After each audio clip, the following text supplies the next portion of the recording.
In this video, I'll give you an overview of the hydraulic systems on our Hawk T1. As with the other aircraft systems, we've custom coded the hydraulic system to realistically simulate the behaviour and operations of the real aircraft. Starting from an engine off state, you can see the CWP captions that indicate low pressure in both of these systems. The hydraulic system and brake accumulator indicators are located on the left console. The parking brakes are currently applied, and this can be confirmed by checking the pressure applied at the port and starboard brake. Disengaging the parking brake removes this pressure. Application of individual brakes is indicated here, and the supply gauge shows the brake accumulator pressure dropping.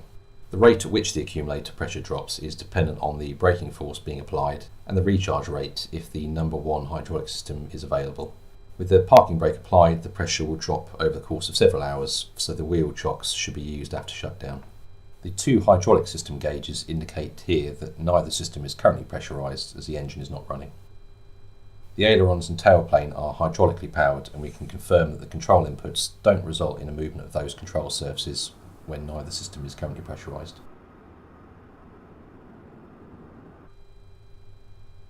The rudder is manually operated, so that surface can be moved regardless of hydraulic system pressure. We'll now start the engine to pressurise the hydraulic systems.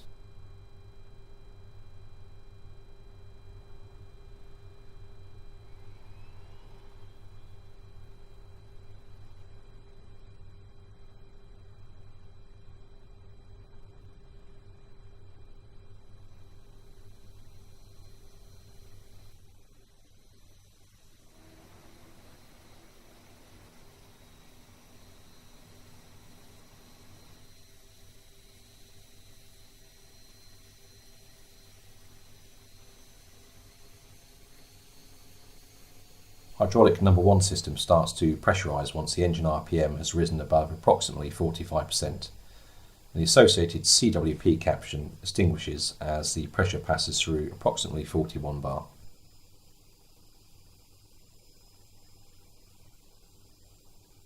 Once it's pressurised fully to 207 bar, we can carry out another flight control check.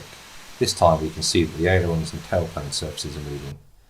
We can also watch the system pressure drop with the flight control inputs that are being made and confirm that it recharges. We can then close the number 2 system bypass valve by pressing the reset button. The system pressure will begin to rise and the associated CWP caption will extinguish as the pressure rises through approximately 137 bar. The hydraulic systems are now ready for flight. We'll now see what happens when the engine is shut down.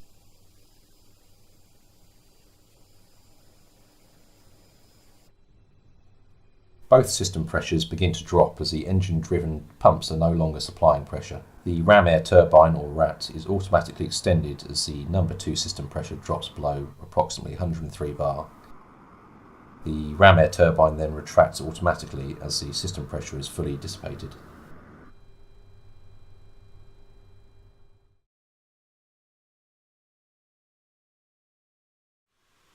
In this video, I'll give you an overview of the different payload configurations that are available on our Hawk T1. The payloads can be controlled via the EFB tablet. The payload section allows you to select your desired pylon and station configuration. The aircraft can be equipped with inboard and outboard wing pylons with a variety of ordnance for simulating its role as a weapons trainer, as well as the Red Arrow's diesel smoke tank. A typical configuration for the RAF Hawk T1 is shown here, with inboard wing pylons equipped with AIM-9 sidewinders and the 30mm Aiden gun on the belly. With the T1A weapons trainer configuration selected, a site control unit will be fitted to the leg panel, which is located in front of the control stick. These provide control of the gun sight power and position. A weapons control panel is fitted to the left instrument panel in the front cockpit, with controls for selecting weapons and pylons, monitoring power to the armament bus bars and jettisoning the stalls. A master armament safety switch, MAS, controls power from the DC and AC bus bars to the armament bus bars, just like in a real aircraft. The rear cockpit is equipped with a weapons monitoring panel to show the selections that have been made in the front cockpit, as well as to allow the instructor to override the weapons. Returning to the front cockpit, a missile control panel is fitted to the left coaming. This is used for operating the Sidewinder air-to-air missile and features controls for selecting pylons, testing the system and jettisoning the missiles.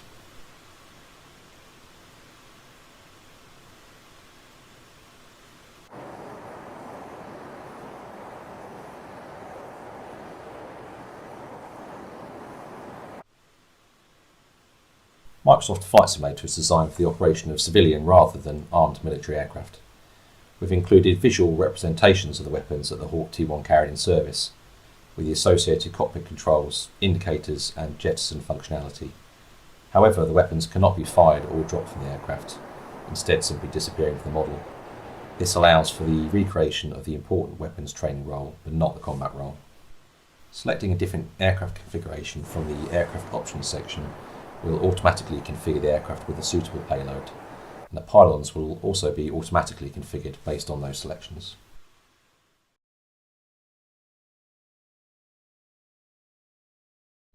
In this video, I'll give you an overview of the VHF radio, IFF transponder, TACAN and ILS units. The real-world Hawk T1 on which our simulation is based has been retrofitted with a modern VHF unit on the right console.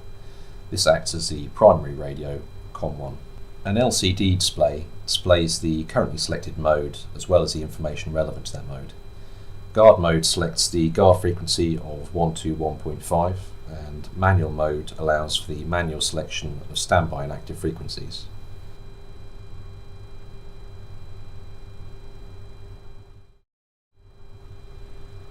Frequencies are selected into the standby slot before being swapped into the active slot.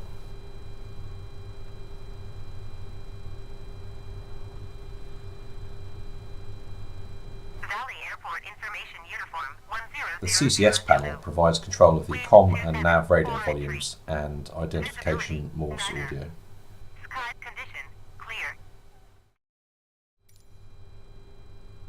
The active frequency can also be stored into one of 20 preset channels.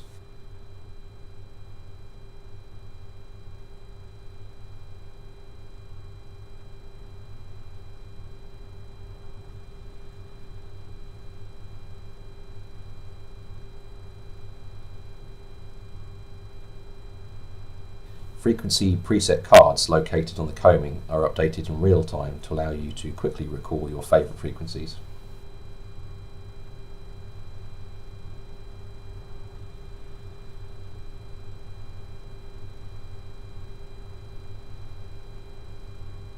With preset mode selected, you can scroll through the preset channels, recall them into the standby slot and then swap them into the active slot.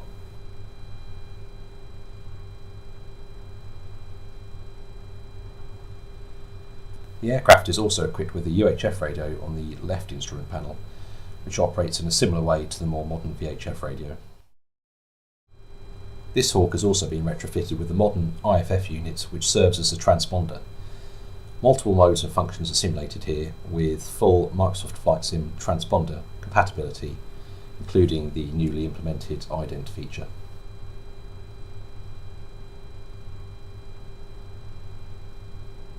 Four code selectors allow you to select the Mode 1 and Mode 4 transponder codes, with Mode 4 linked to the Microsoft Flight Sim transponder system.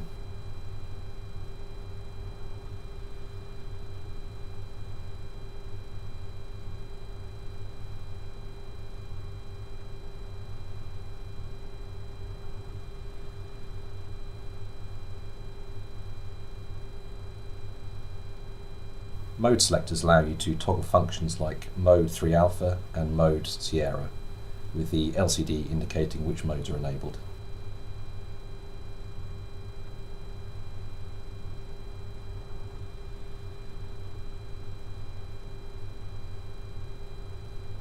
Various functions can also be selected, including transponder code editing, UTC date and time, and Mode Sierra flight ID editing.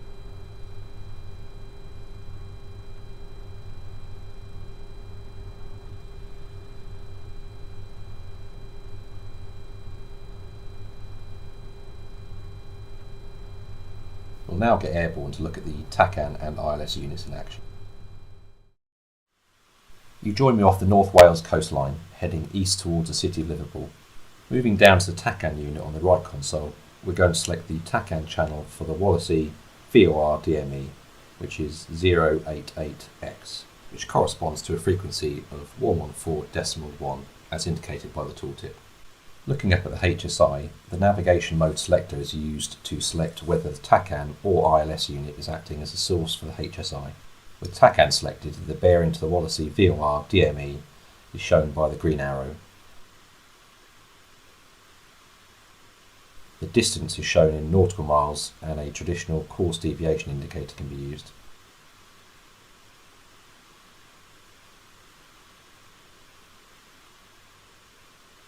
You can see here that the distance matches that shown on the GPS unit.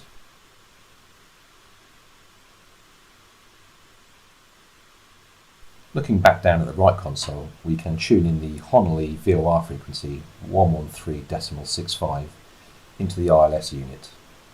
Using the navigation mode selector to select ILS, the HSI now shows the same information for that VOR DME, although, as the name suggests, the ILS unit is typically used for ILS frequencies, allowing you to quickly switch from en route TACAN VOR navigation to an ILS approach.